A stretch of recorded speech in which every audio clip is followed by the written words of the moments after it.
Okay, I'm going to be presenting first. My name is Madalena Romano, and thank you everyone for signing up and attending today's presentation. I am very happy to introduce this project that's being done by my intern, who is currently doing a 4-credit internship with Hunter College. Her name is Jada Grandchamps. She's a graduate student, and she's been working for the last 2 semesters on this project that we've entitled Where to Park. So in short, she's been using Python and SQL to work on the code for taking the parking regulation signs data that's on open data that updates on a daily basis and convert that into the curb length. So it basically maps to the side of the curb.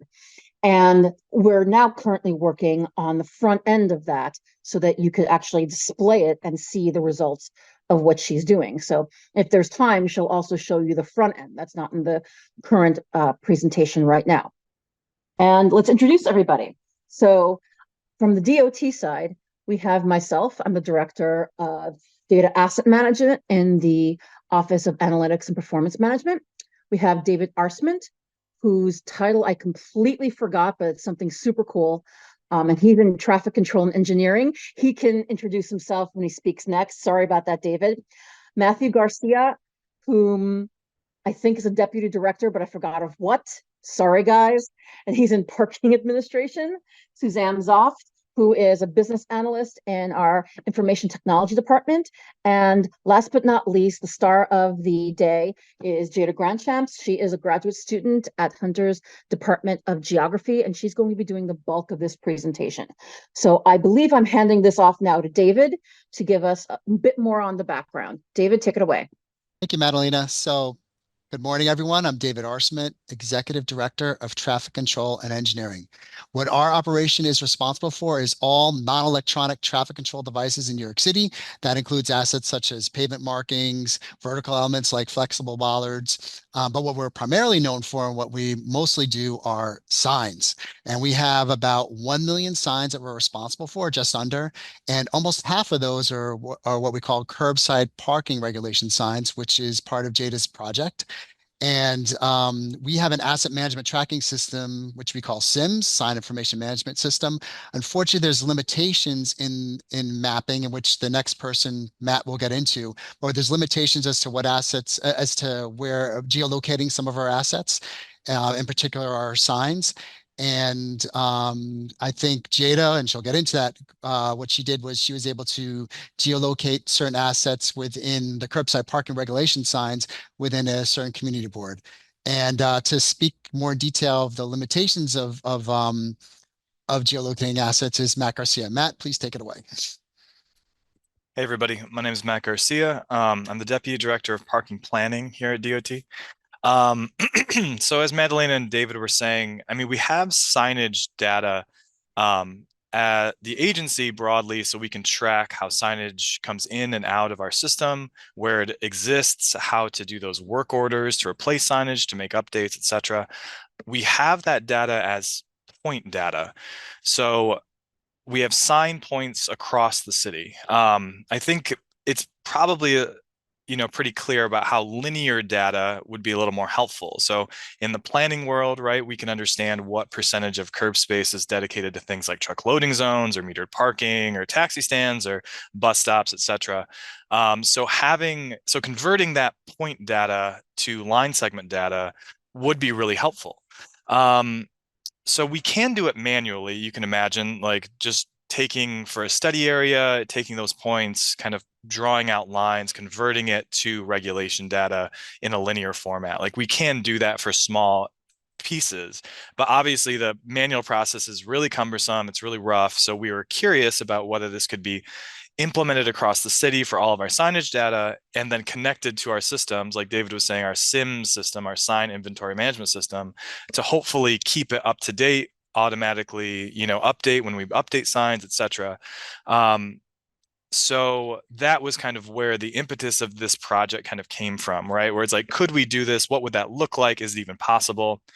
And so what you're looking at on the map is another tool. So these there are some private tools that have tried to address this, to try to do this. Certain cities do this. I think every city has their signage and regulation data set up in a different way.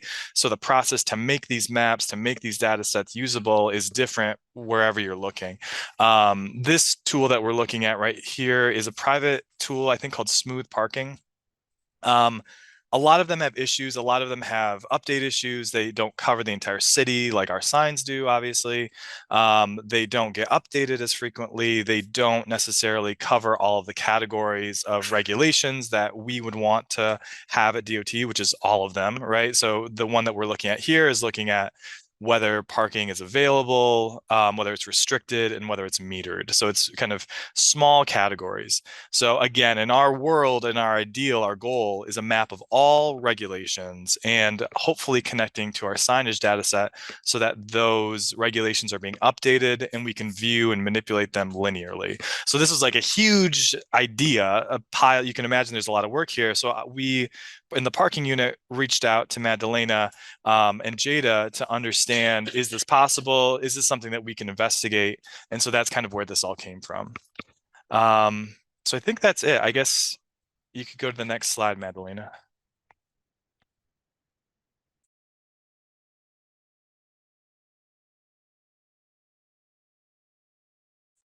So I think this might be where Madalena or Jada, you could jump in. Okay, I'll do that for now. So in short, the scope, the data sets, and the software, unless Jada, you want to jump in, the scope of it is all of New York City, but we minimize that scope to only work in Community Board 1. So in short, Tribeca is what you're going to be seeing today. We retrieved some data from open data, particularly the parking regulations, but we were also able to work with Pavement Edge and pedestrian ramps. And the software that we used in order to do what we're currently doing right now is Python, QGIS, and PostgreSQL. And I'm just going to turn over the rest to Jada so that she can begin. Jada? Good morning, everybody. So as Madalena previously stated, QGIS, Python, and SQL were all the softwares used for this project. QGIS was mainly used to geospatially clean all of the point data, which happens to be the parking regulations. Python and SQL was used to create the connections between each point based on their descriptions, the parking descriptions, as well as where they fall within the line segment to each other. Next, please. Madalena. Okay, thank you. So, for example, in terms of geospatial cleaning, I had to do a couple of processes, which one, for example, is snapping points. I had to, originally the parking signs were located on the center line of every street versus being on the curb line. So I had to snap the points to the curb line using Pavement Edge. Pavement Edge is just all the curb lines within the city. So I was able to do that in SQL. So I created a simple query where I was able to move those points to the curb line. Next. So after I moved the points to the curb lines, the pavement edge, I had to first think about how was I going to be able to factor in the corners of every street, and that parking regulations are not enforced around the corner. Instead, they'll stop a couple feet before the street ends and then a couple feet around the corner once it starts up again. So I had to think of creating a buffer around every pavement edge, and that buffer, I decided to make a 10-foot buffer because doing further research, I saw that a parking regulation is enforced at least 10 feet away from the curb itself. So I created a 10-foot buffer around all of the pedestrian ramps. So I was able to cut each corner of the street wherever the pedestrian ramps were located. Next, please. Next, the last geospatial cleaning step I did was I was able to, again, using the buffer, I clipped all of the corners off the streets. Some of the corners were not clearly cut, but most of them were. So I was able to work with it and I was able to create the lengths. And in the next slide, I had to make a assumption of, oh, sorry, next. So I had to make an assumption, which was that all of the parking signs, the data from open data in the column where it shows you the arrow direction for each of the parking signs, some of them were missing so that some will have like the direction it was facing if it was north, west, east, south, and then others would have non-values. So I had to make the assumption that if a parking sign is on a line segment and that parking sign is within a group of, let's say, 4 parking signs and only has one location, I was using that location for all of the rest of the parking signs on that same line segment. Next, please. Next.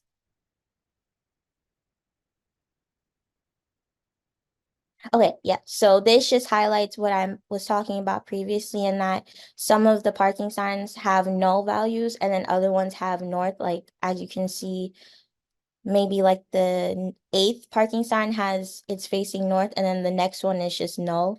So I had to make that big assumption. And next, please. So now I get into the SQL component, which was, well, more of the SQL component in that I was able to create the connection between the parking regulations. And again, as I stated, based off of line segment location, based on arrow direction, and based on proximity from another sign that was the same description. Next, please.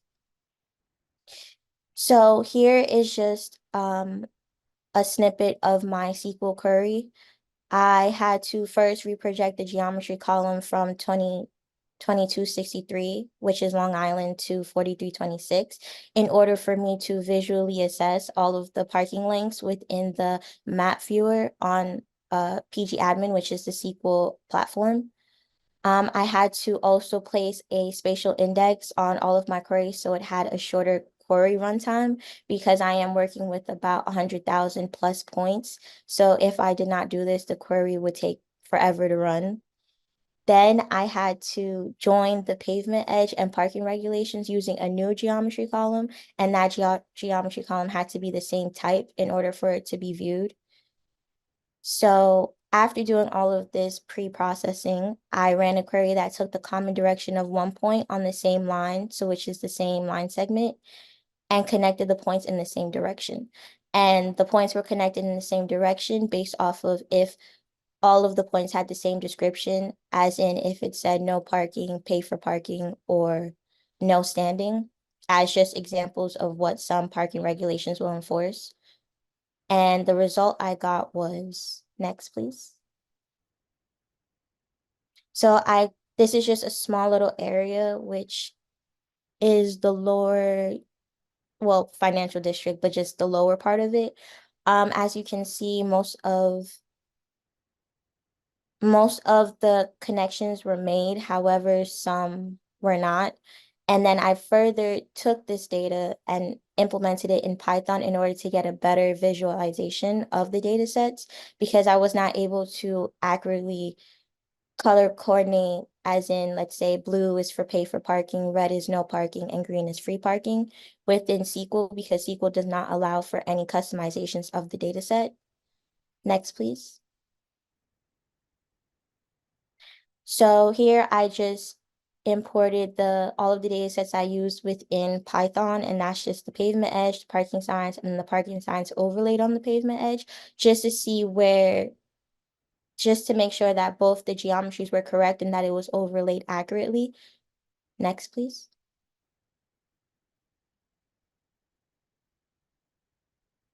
So the initial steps I took was importing the necessary packages, which were GeoPandas, Matplotlib, which was to visualize the data set.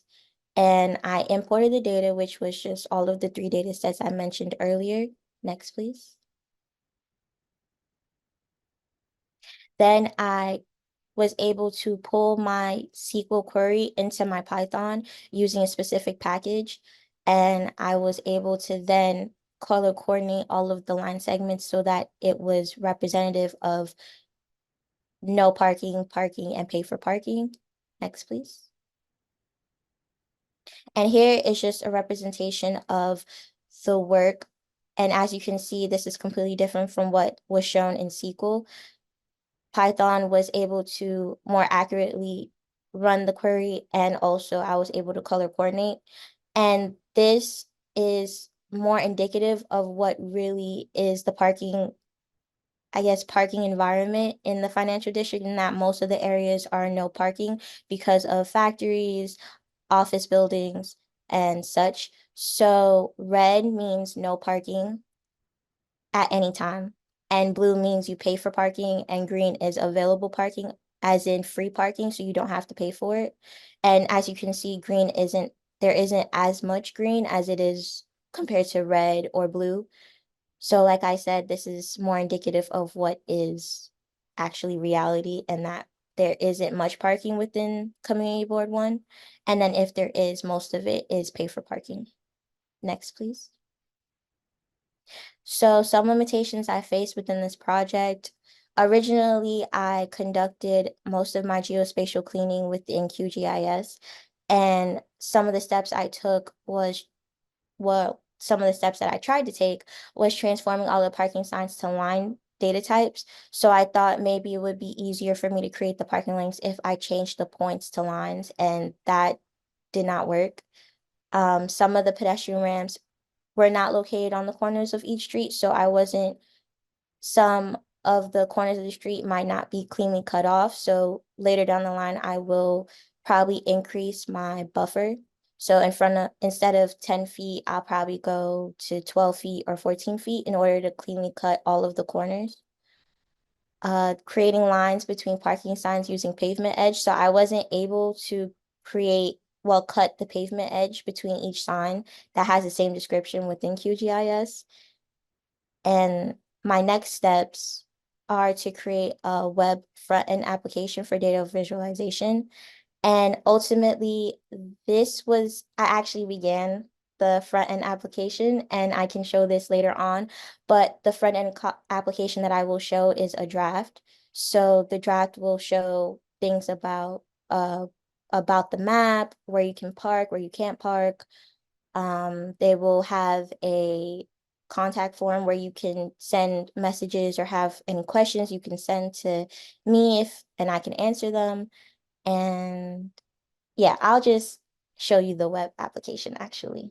This is a draft. So I have here, I have on the side, the left, you have parking signs, parking links. Parking links are the results of my SQL queries as well as my Python. So these are just the links where there's red for no parking, green for free parking, and blue for pay for parking.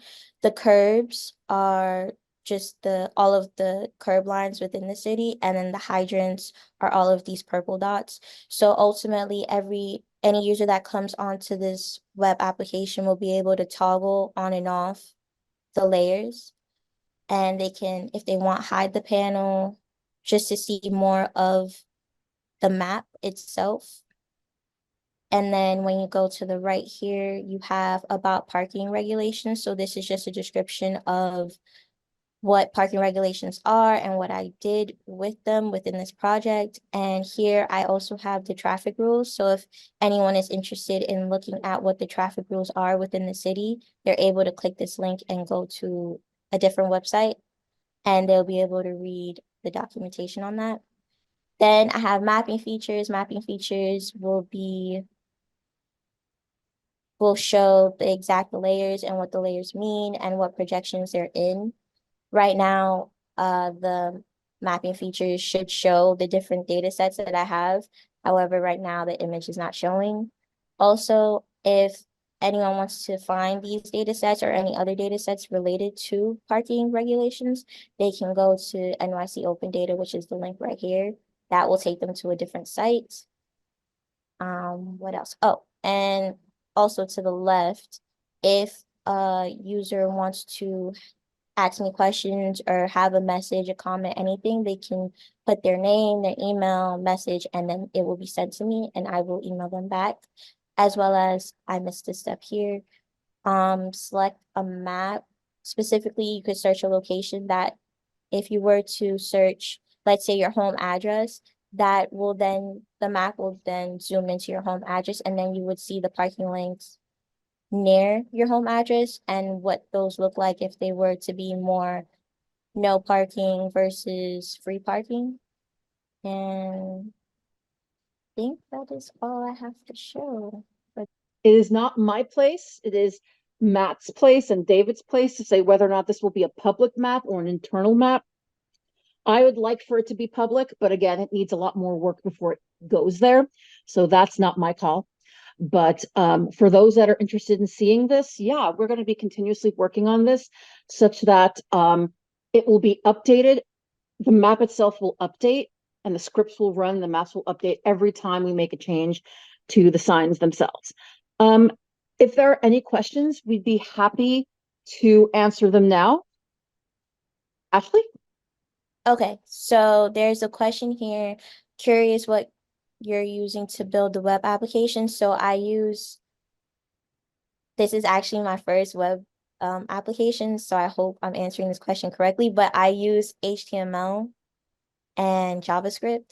And for my map, I use Esri.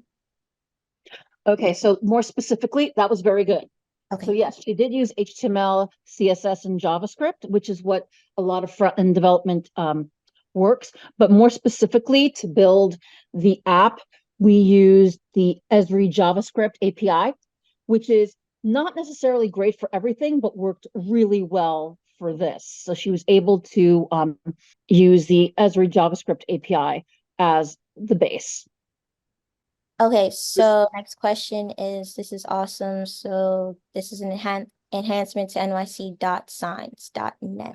I would like to say that it is an enhancement, in that, like Madalena said earlier, we will be making some changes so that this web application is more adaptive. So let's say daily we were to incorporate the data set or the information from that day, it would automatically update the web application for users to use. And currently the nyc.sign just shows a representation of where the parking signs are located. I also think, and Matt, back me up, we don't just want to show where free parking is. We want to go one step further. Is that right, Matt? Yeah, that's correct. I think that I kind of see this as like the starting point, right? To map and categorize regulations in certain ways, which Jada has done for this segment, which is fantastic. And so I think as we move forward, as we kind of verify that this process is working, as we kind of cover more area, we can create other categories, right? So truck loading, like we were talking about before, or, you know, subtypes of regulations that we have. Because I mean, if anyone's ever dug into our parking signage data, even just the point data, you can see there's a billion regulations, right? Varying from time of day, time limits, like all sorts of stuff. So I think I see this as like a starting point. And then once we verify that we can kind of convert these things linearly, that categorization element can kind of come next. I was just curious, Jada, you know, working with these large data sets, what type of performance challenges do you have, and how did you overcome? So I understand that you're working with subsets at the moment, but as the project progresses and you're going to be using, you know, all the data in its entirety, you know, I heard you mention that you had some performance issues, and I was just curious, what are your thoughts, you know, on how you're, you know, working on overcoming those challenges? I have similar issues too, so just curious how you're going about it. Okay, so I'm glad you asked that question because I was in the process before this presentation was in the process of mapping all of New York City and using the same code. I was able to run the code, but the code took about maybe 24 hours and I had to stop it because my computer just couldn't do it anymore. So it would have just kept going and going and going. So how I believe I'm going to, instead of doing this the whole entire city at once. I will probably break it up into each borough, which is going to be more work, but I think it would be able, my computer specifically will be able to handle it better instead of me doing it all at once. Because when I do it for the city as a whole, it's about 1 million plus points, and it's just going to take too long, even with my spatial queries, indices, I mean. Okay. And So I'll probably break it up. when you say real time, how often do these records get updated on the Sims? How often does the information in that data set get updated? So meaning, signs changing, et cetera, regulations changing. Is it a monthly thing or is it a yearly? That would be I believe it's daily. daily. It changes, really. Okay. That's interesting. Okay. Right. So that's basically the test. Like right now, this is in draft mode, but the test is to run the scripts in the background that create the data sets that are powering this map and have them update like on a nightly basis. So before anyone asks another question, I just wanted to point out Lucina made a good comment, which I forgot to mention in my project. I am planning on incorporating curb features. So I'm planning on incorporating hydrant locations, bus stops. Yeah, that's further down the line. Thank you, Jada. Yeah, that project, they were interested more in parking supply and demand. And so it was just that one community district. So I was able to contain it to the borders of that community district too. And basically, I'm not a trained data analyst in any way. I'm a public administrator, and they just needed a curb count, basically, of what was being used and dedicated for parking. So my project, it seems like yours, but on a very analog level. And I just basically counted the curb and then took away the usage of city bike racks, sheds, and then allotted whatever curb space was left over and attached that to each of the parking regulations. That gave an estimated number of parking spots using the DOT standardized 20-foot measure that they use for each parking spot. So the same thing that they did for the curb management action plan, where they took approximately, I think it's 12,000 miles of curb and then just divided by 20 to give us 3 million parking spots. And so that's basically what I did for CB2. But theirs was more a need to get just a count of how many cars do fit in that community district. And I also had to count private garages, so a little different from this, but I was super excited to see how you kind of roll this out. So I'll follow up with you after the presentation. Thanks for addressing the question. No problem. If you could drop your email into the chat, that would also be helpful, Lucinda. Okay, thanks. I do see a couple of questions asking the same thing. Whether or not we're going to make these clean layers available for download. We can create that feature and add it to the web application. Matt and David, does that seem something that's feasible? Because the parking regulations change quite often. So as long as people understand it's static, I don't see a problem, but your thoughts? Yeah, I'm not sure if there's any necessarily like restriction, because we already release the parking regulation signage data on open data, right? So Right. so the regulation data roughly is public already. Mhm. So I don't see a barrier, but I mean, obviously Well, we have to go through our the processes to make bar- sure, but I wouldn't call it a barrier, but the issue that I see is that the data that's on open data is as is. And even the script doing all of its wonderful things, there's still a couple of iffy segments. And those segments are things that we can't change because we just can't change them. The QA process would be massive and it would change every night. So as long as we have caveats, sure, but it will get better as the data itself gets better over time, which is what we're doing. So what are your thoughts? Yeah, no, I think I agree. I think there's going to be a couple asterisks related to any data we release as part of this process, especially if you guys can imagine if we have a new regulation, right, that we input, right? Like when does that get reflected in the field? When does that get reflected in our Mhm. point data? And then when does that Mhm. get reflected in our linear Right. data? So I Right. think there are going to be a lot of caveats associated, but I mean, I don't think there's any big barriers to releasing the eventual data set Mhm. publicly. Mhm. Yeah, the only thing that I see, and I think this may answer Casey Smith's question, and I think Jada may have already answered this. Scaling it up was a problem because she was doing it on just her own machine.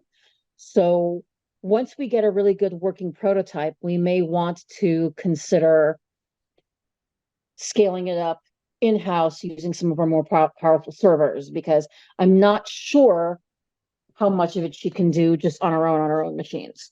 But I want to try. I want to see exactly how much she can do with, say, all of Manhattan, or if rather than just CB1. Also, someone else mentioned something about if we considered a Docker. Again, this is draft, but a Docker does seem like a really good idea. So we'll definitely consider it. I had a question about the GeoPandas portion. Could Jada, could you like go over how you used it?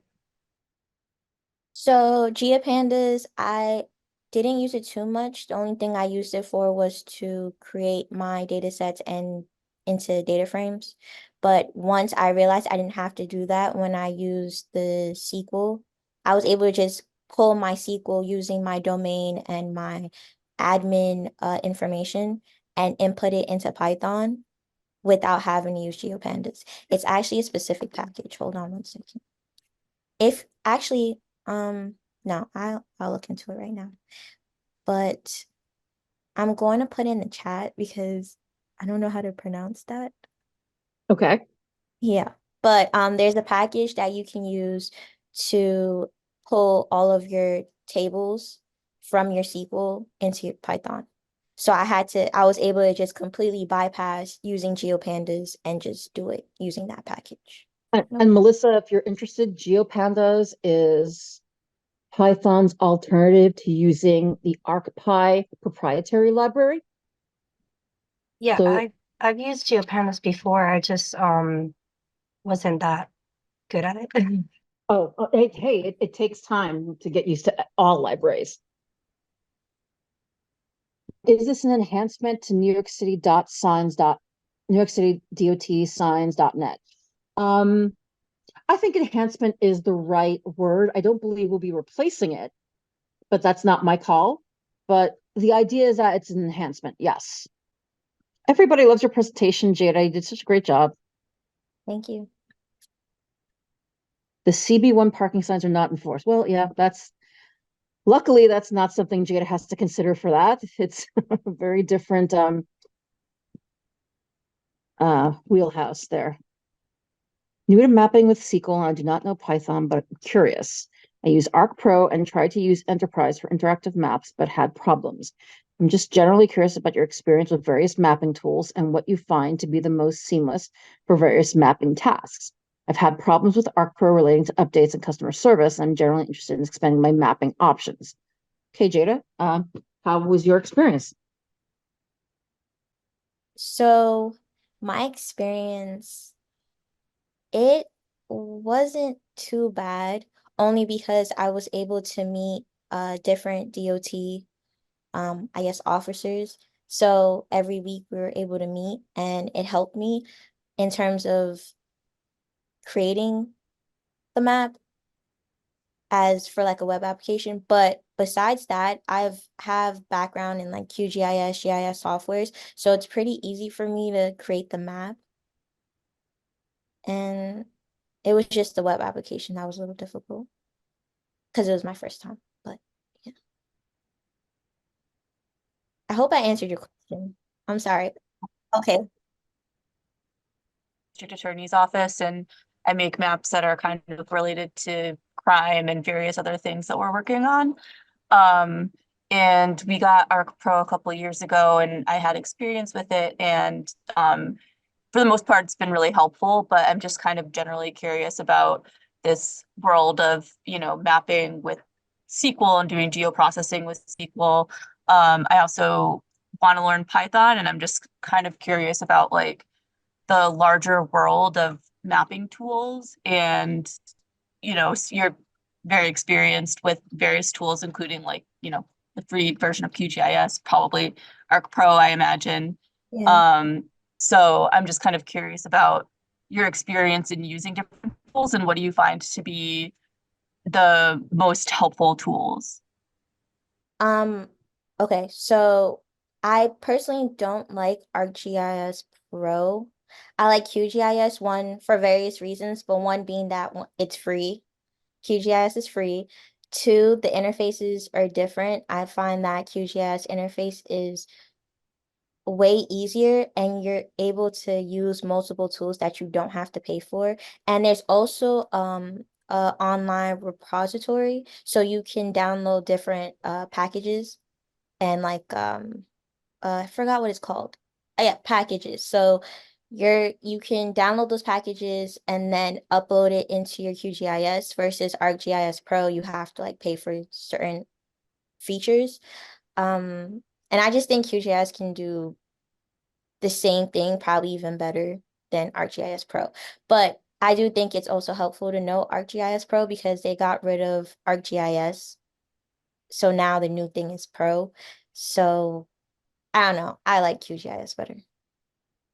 Yeah, that's true. They are retiring ArcGIS, and it's all going to move towards ArcPro. So that is true. We do have to make that switch. And it will also change all of our scripts from Python 2 to Python 3. So that'll be fun. But I do think that ArcGIS Pro isn't going anywhere. QGIS is hugely helpful. We all use it. Everyone on my team uses it. But ArcGIS and ArcPro are endemic throughout all of city government, so we're all going to continue using that as well. And that at least gives us the advantage of being able to use the Esri JavaScript API, which allows us to customize a map to a certain point. I'm not sure if this helps you, Sarah, but there are other ways to create maps. You can use Plotly, you can use OpenLayers, you can use React. There are different ways to do the same thing without having to use ArcPro or any Esri products as well. There is another, I think we may have answered this question from Kashal, but it says, what type of performance challenges did you have working with the large data sets and how did you overcome? And I think we didn't overcome them. We just had to make them smaller, right? Jada, a little more on that? Yeah, so I have not overcome them. I still have to take my plan of dividing up the data sets into by borough and see if that works because parking regulations within each borough is already a lot. But I think it would work. I just have to see if I can do it. Okay, so I see a question here, why use the API versus Experience Builder? Experience Builder basically gives you a template you need to follow. The JavaScript API allows for a bit more flexibility, and you can code and encode things yourself to a degree. You can code and encode things yourselves to make the map look more like the way that you want it to, versus being stuck with what Esri gives you in the template. So that's why the JavaScript API was chosen over Experience Builder. One. Two, Experience Builder requires that Jada be plugged into all of our systems, and she's a 4-credit intern, which means that she's a volunteer at DOT. She is not a paid DOT employee. She's getting credit through Hunter to do this, which is why it's listed as Jada Grandchamp, Department of Geography. We've helped her. We are encouraging her, but this is her project that she's doing for us for credit, and she's done a fantastic job. Plugging her into the systems when she's not technically an employee is a bit of a hassle, especially when there are alternatives where she could make just as good, if not better, an application using the JavaScript API. So that was the rationale behind it. It's not that we wouldn't want to, it's that, oof. 2 questions. Is signage available on open data and the same as a DOT SIMS? Yes, and it updates daily. Yeah, that SIMS data updates daily and it's available on open data. SIMS, by the way, I think I saw this question before. It is a bespoke database created in-house. So it's not commercial off-the-shelf technology. Are there plans to incorporate temporal aspects of the park? Yes. Matt was referring to that before. We do have plans to expand upon this and make this an even more robust application. So Jada's going to be super busy. There's more coming in the fall, Jada. You know that. Will there be a way to subscribe to changes occurring in parking regulations within a region or a map or block? That is an interesting question. Matt, what do you think? Someone looks like they want to be able to get some sort of RSS data feed or like notification when a particular regulation has changed. Yeah, that's a great question. I have no idea how that would be facilitated, but it would be I interesting mean, to I look. have an I mean, idea I how would that love would be that. facilitated, Mhm. but Definitely that's something to definitely keep in something to mind. consider. I mean, Yeah. sometimes people may want to know if the regulations have changed. Or subscribing to like an area, like a community board. That would be really great if you could do that. I don't know how that would work, but that would be Jada, fantastic. can you make note of that? So someone asked about downloading data and someone asked about being able to subscribe to changes being made in a certain area. Just make note of those changes and we'll discuss at our next meeting. Okay. Okay, we're running short on time. What time is it now? Oh, wow, we have 3 minutes. Okay, so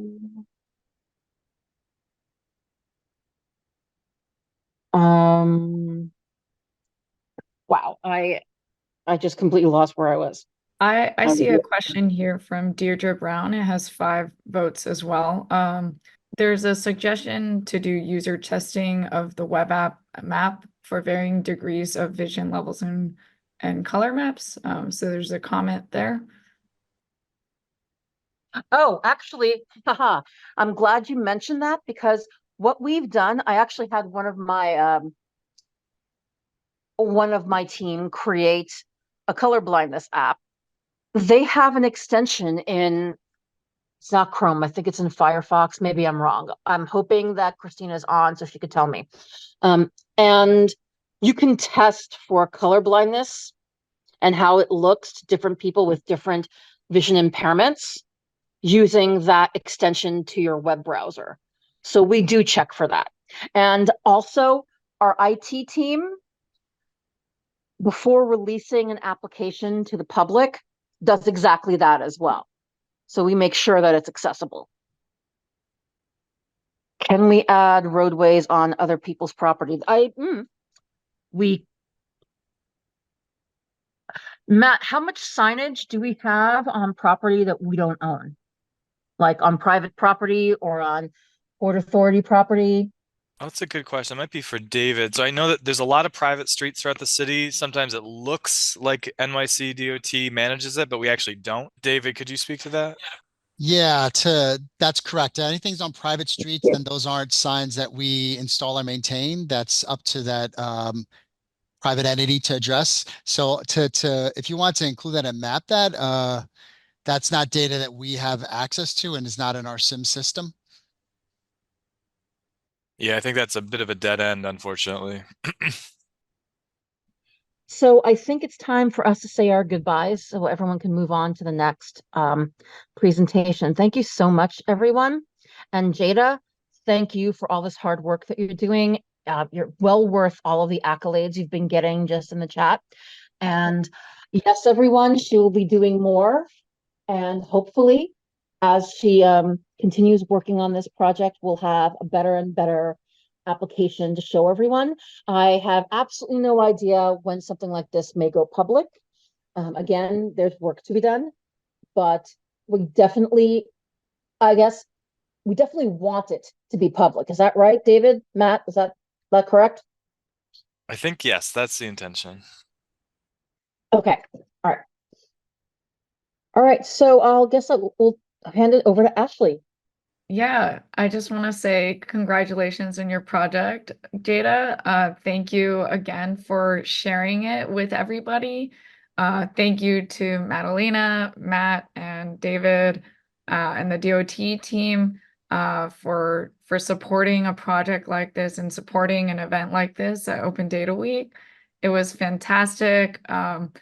Really awesome to like see the inner workings and process behind this project as well. Okay, bye everybody.